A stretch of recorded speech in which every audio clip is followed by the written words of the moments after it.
A pesar de la tremenda defensa que ha hecho el Estado chileno, específicamente este gobierno encabezado por Gabriel Boric, y donde ha tenido una participación relevante Carolina Toá y el Manolete Monsalve, que han hecho absolutamente todo lo posible para evitar que la ley de usurpaciones siga avanzando en el Congreso, a pesar de todo eso. Y con la oposición de la ultraizquierda, el comunismo, entre otros, la Cámara de Diputados despachó la ley de usurpaciones, lo cual se convirtió en un tremendo golpe para el gobierno de Gabriel Boric, que, como todos sabemos, en el último tiempo y siempre, han defendido de una forma apasionada a los subversivos.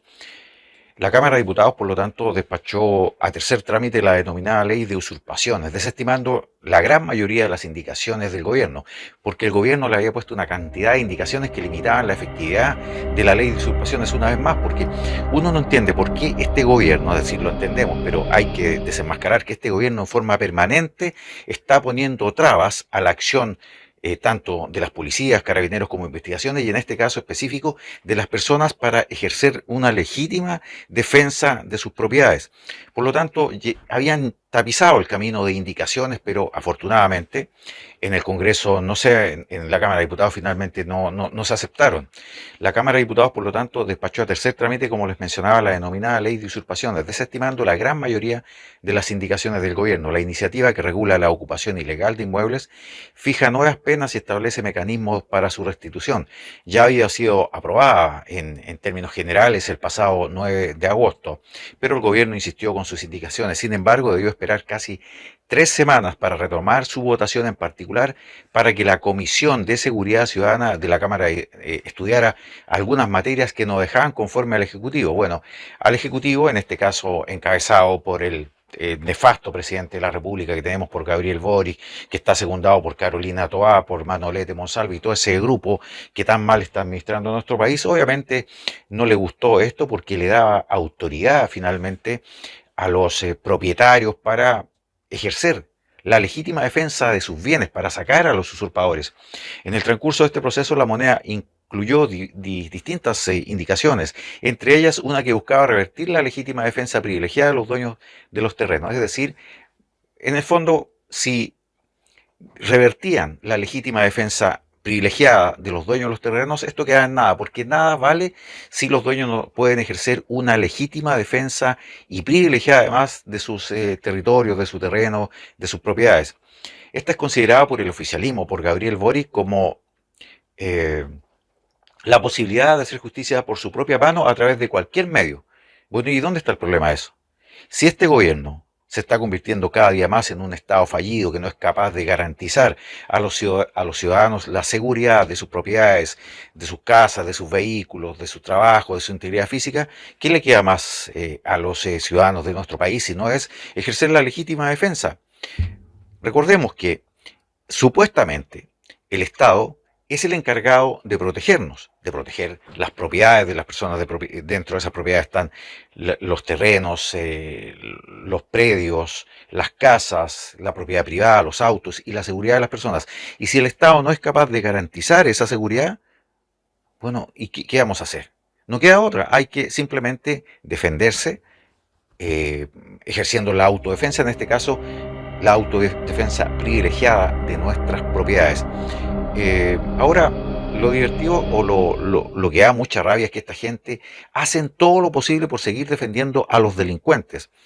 Ahora, gracias a esta ley anti-usurpaciones, se le atribuye presunción legal para defender derechos de terceros causando cualquier tipo de daño. Esto es autotutela pura y simple, señaló el diputado Raúl Leiva. Ya, perfecto. Y si es autotutela pura y simple, ¿cuál es el problema? Si el Estado no está dando las garantías y no está haciendo respetar los derechos de todos nosotros como ciudadanos, ¿dónde está el problema? Es que simplemente se ejerza una autotutela. Si este Estado, o más bien este gobierno, no es capaz de garantizar el orden público. Asimismo habló Tomás Hirsch y sostuvo que el gobierno no puede dejar de pasar y que se convierta en ley, una cuestión que está totalmente reñida con el Estado de Derecho. Entonces acá es donde uno se pregunta dónde estaban todos estos inútiles, dónde estaba Tomás Hirsch, dónde estaba Carolina Toá, dónde estaba esta gente, cuando no se respetó simplemente el Estado de Derecho para la insurrección del 19 de octubre del año 2018. Ahí no levantaron la voz, ahí estaban absolutamente callados, permitiendo que se vulnerara. Eso sí que fue sistemáticamente el Estado de Derecho, es decir, sistemáticamente en un corto plazo, pero sistemáticamente porque fue parte de todo de un contexto histórico. Y ellos así simplemente lo validaron.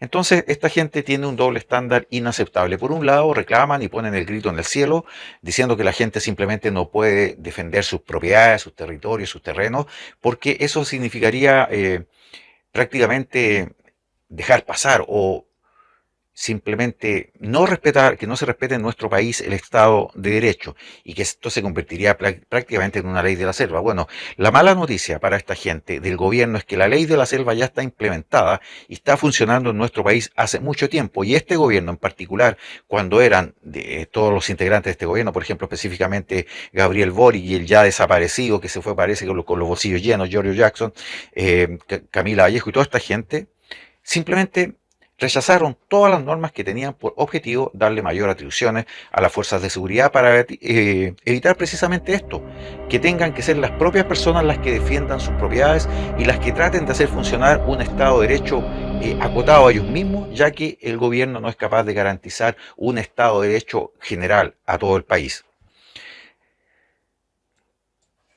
De todas las propuestas que realizó el gobierno, la única que fue aprobada tiene relación con el Catastro Nacional de Campamentos. Nada más que eso, no le aguantaron absolutamente nada.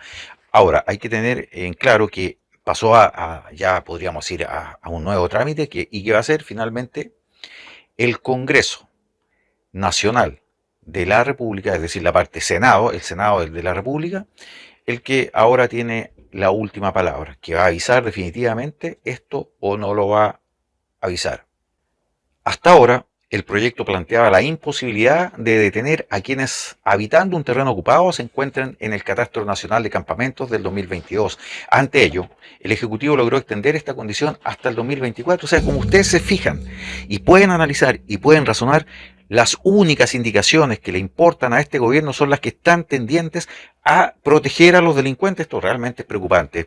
Y yo realmente no entiendo cómo este gobierno de Gabriel Boric puede tener, incluso ahora que se dice que Gabriel Boric tiene algo así como un 27, 28% de aprobación, y en esos márgenes se está moviendo. Yo no sé cómo puede tener, porque para este gobierno, encabezado por un tipo que protege finalmente a los delincuentes y sus esfuerzos están destinados principalmente a proteger, por ejemplo, en este caso específico, a los usurpadores, pueda tener un 27%, este tipo no debería tener ni siquiera un 10% de aprobación en la ciudadanía.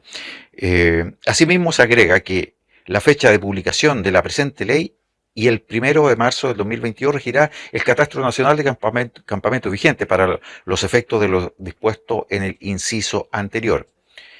Habló también una diputada comunista. Ustedes se imaginarán que puede hablar una diputada comunista al respecto. La diputada Alejandra Plasencia del Partido Comunista indicó que esta condición es insuficiente porque el registro más informal de campamentos, que son campamentos reales, que se han establecido por falta de políticas de vivienda, bueno, y de este gobierno que ha hecho. En cuanto a políticas de vivienda que ha hecho este gobierno, lo único que se nos viene hacia la mente en cuanto a vivienda de este gobierno es los robos que se hicieron a través del Ceremi de vivienda, por ejemplo, Antofagasta, donde se robaron vía fundaciones una cantidad superior a los 1.000 millones de pesos. Por su parte, Andrés Longton, de Renovación Nacional, dijo que su sector no estaba de acuerdo, ya que el gobierno va a poder incorporar campamentos que no estaban incorporados en el año 2022. Es poco claro porque podía incorporar situaciones que en definitiva no están dentro de la categoría de campamentos, y seguramente el gobierno quiere incorporar como campamentos simplemente a tomas de subversivos, a tomas de grupos violentistas, etc. De cualquier modo, ahora le corresponderá al Senado revisar la iniciativa y, en caso de no contar con la Cámara, se pasará a una comisión mixta para zanjar las discrepancias. Pero al parecer todo indica que este proyecto de ley, que finalmente lo provee a las personas para hacer uso de una legítima defensa privilegiada para proteger sus terrenos, va viento en popa, y al parecer va a ser aprobada. Sabemos, lógicamente, que el gobierno y sus operadores políticos, porque son operadores políticos, más que ministros de Estado, más que subsecretarios como Carolina Toay, como Manuel Monsalve, van a seguir hasta el final luchando y tratando de convencer a los congresistas para que no sea aprobada esta ley de legítima defensa privilegiada. Nos vemos.